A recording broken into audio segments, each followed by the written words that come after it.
So, ayan, start na tayo sa lesson number 1. Ito yung TradingView walkthrough or ito yung website na pupuntahan natin pag nag-technical analysis. So, punta tayo kay tradingview.com. Ayan, tradingview.com. So, pag nandito na kayo sa tradingview.com, kailangan yung mag-sign up. Kailangan nyo ng username, password, email, para ma-verify kayo. So, once na nakapag-sign up na kayo, and then nakapag-login na rin kayo, so ito yung unang haharap sa inyo. So, ayan. So, once nandito na kayo, click nyo lang yung box dito sa gilid. Ito yung watch list in details dito sa gilid. Ayan, dito. Click nyo lang yan. Pag-click nyo, itong box na to, wala pang laman. So, sa akin, meron na kasing laman. Meron ng mga pairs. Meron akong napa-add ng mga pairs. Galing sa Binance. So, sa inyo, wala pa yan. Wala pang laman. So, paano ba natin lalagyan ng mga pairs dito? So, punta tayo kay Binance.com. Yan, kasi dito tayo nagtitrade. Dito rin tayo magdi-deposit ng pera na ipantitrade natin. So, yan, punta kayo kay Binance.com. Yan, Binance.com. So, pagkatapos, punta kayo kay Binance.com, click nyo yung derivatives.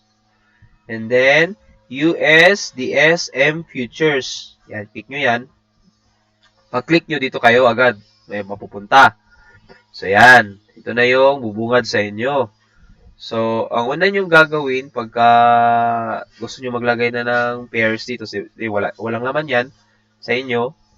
So, punta kayo kay Binance.com. Dito, yan. Click nyo itong may arrow dito na search bar. So, ayan. Pag-click nyo yan, so, ayan na yung mga pairs na pwede nyo i-trade. Ayan. Kailangan USDT. Hindi BUSD ha. Kailangan USDT perpetual. Merong star na yellow. Okay? Basta may perpetual siya, USDT yan. Kasi pag BUSD, iba yan. BUSD, iba yan. Huwag. Dito tayo magti-trade sa USDT. And, ilagyan natin ng mga yellow star. Lagyan ko yan ng yellow star yung mga gusto ko i-trade. So, ayan. Sample, ito si ETH. Gusto mong i-trade si ETH. Si Ethereum. ETH, punta ka kay TradingView. Kung gusto mo siyang i-add pair doon sa TradingView, punta ka kay TradingView mo. Ayan. So, ayan. Wala pang laman yung box mo dyan. So, click mo lang itong plus. Ayan. Add symbol. Ayan. Lagay mo ETH USDT perp. Kailangan may perp. Perpetual. Perp. Yan, perp. Tapos, kailangan Binance ang nakalagay dito. Huwag yung OKX, Bitget, Delta, huwag yan. Kasi ibang exchange yan. So, Binance lang. So, click nyo yung Binance ito. Yan, ganyan. Yan. May plus dito. So, click mo lang yung plus. Yan. So, andito na yan. Nakalagay na. Then, gusto mo pang maglagay, click mo ulit to. Yan, ito katulad dito, si BCH, gusto mo i-trade, or si XRP, or si EOS. Sample, si XRP, ilalagay mo dito sa, sa box. So, lagay ka lang, XRP USDT perp. Dapat may perp ang huli. Huwag yung kalimutan. And then, Binance. Yan. XRP Tether as perpetual futures. XRP USDT perp. Binance. So, ganyan. Yan yung unang sa inyo. May plus dito. Click nyo lang yung plus. So, ayan na. Dito na yan. Yan. Ito na siya, oh. Yan sa XRP. And so on, na dagdagan nyo lang. Dagdag ng pairs. Gusto nyo, lahatin nyo na. Or kalahati lang. Ilagay nyo na lang lahat. Or 10 lang ba? Depende sa inyo. Para hindi na kayo mahirapan maghanap ng trade or mag-scan. Yung scanning ng pairs.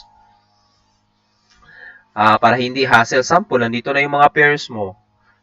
Okay, so naka-ready na yung mga pairs. Hindi ka na mag-open pa ng isang trading view para pag-click ulit ng isang pair. So, mahirap yun, hassle. So, ganito lang. Click nyo lang. Sample, pag i-trade natin si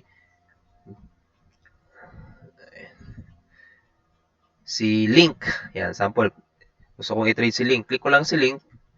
Yan. Pag click ko kay Link, i-click ko lang itong see more on advanced chart. Pag click ko niyan, ito na yung haharap sa akin. So, ayan. Malinis. Wala pang kalaman-laman. Wala pang indicators. Sa inyo, ganun din. Wala pang indicators. Wala pang mga tools. Ganyan. Sa akin, meron ng tools kasi. So, tanggalin ko lang yan. Ayan. So, ayan. Ayan. Malinis. So, kailangan natin na indicators ay uh,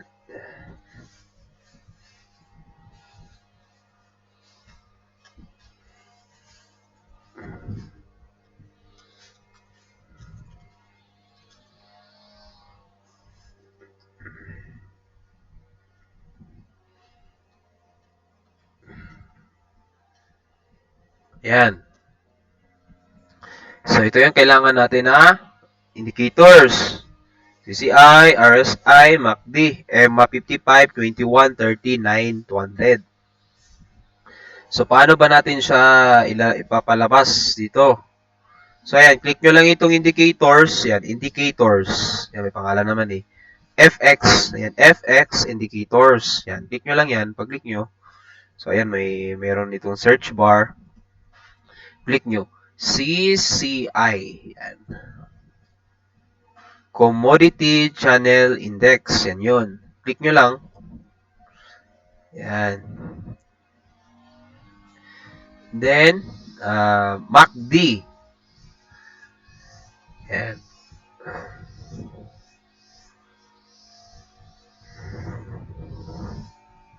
Yan, ito. Moving Average Convergence Divergence. Yan na. Moving Average Convergence Divergence. So, click nyo lang yan. Isang click lang. Yan. Yan.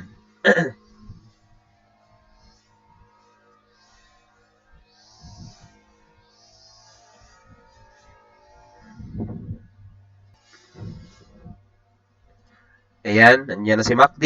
Yan. Ito yung MACD. Yan. Tapos, si EMA. Alabasin natin si EMA. 5. Lagyan nyo, 5 EMA. Yan. Ito yon yung 5 EMA plus Bollinger Bands. Click nyo lang yan. Yan. So, ayan na siya. So, click nyo itong settings ng EMA kasi hindi na natin kailangan yung Bollinger Band eh. So, click nyo lang ito. Yung, yan, settings. Yan, itong settings. Pag click nyo yan, isang click lang. Alisin nyo tong background. Yan. Itong dalawang blue. Yung, yan. Tapos, itong red, tanggalin nyo yan. And then, sa inputs. Punta tayo sa inputs. Okay. Yan. So, lagay natin dito 9. So, yan, 9. So, ito lang papalitan natin. 9, 13, 21, 55, 200. So, ito na siya. Si 55, 21, 13, 9, 200. Yan. Ito na yon. And then, click nyo lang, okay. So, ayan. Yan na yung EMA nyo. Ito yung MACD. Ito yung CCI. So, kulang pa tayo ng RSI. So, okay lang kahit wala tayong RSI. Same lang naman yung kukunin nating confirmation sa kanya sa dalawang yan. Pero, sa next lesson natin, itatakel din natin yung RSI. Meron tayong mga lesson dito sa RSI lesson, CCI lesson, sa MACD lesson, and then EMA lesson. Dito kasi, atake lang natin yung walkthrough ng trading view, kung paano kayo maglagay ng indicators. And then, kay anong mga tools na kailangan natin para mag-chart. So, ayan, nakalagay na yung mga indicators nyo dito. Tools na naman ang kailangan natin.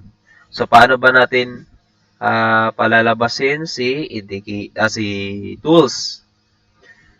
So, una natin gagawin is click natin to, yung pinakauna yan. Ito, yan, Trendline Tools. Ito, yung pinakauna. Click nyo yan. So, kailangan natin si Trendline. Paano natin i-add siya? So, click nyo lang tong star. Yan. And then, yan na siya. Lumabas na dito. Yan na. Yan. And then, horizontal line. Yan. Yan yan. Lumabas na si horizontal line. And then, horizontal ray. Yan si ray. Kailangan natin yan. Ito na siya. And then, si parallel channel. Kailangan natin yan. Add to favorites. So, ayan. Dito na. Naka-ready na yan. And then, punta tayo sa kabila. Ito, kailangan natin sa kabila. Sa Gantt and Fibonacci tools. So, kailangan natin to si Fib retracement. Si trend base, Fib, and Fib extension. Yan. Sa kabila naman dito, sa pangatlo, yan. Si rectangle. Yan. Kailangan natin yan. Si path. Yan. Okay. And then, ito, sa pattern, ito sa patterns, ito, yan. Click nyo itong head and shoulder. Yan.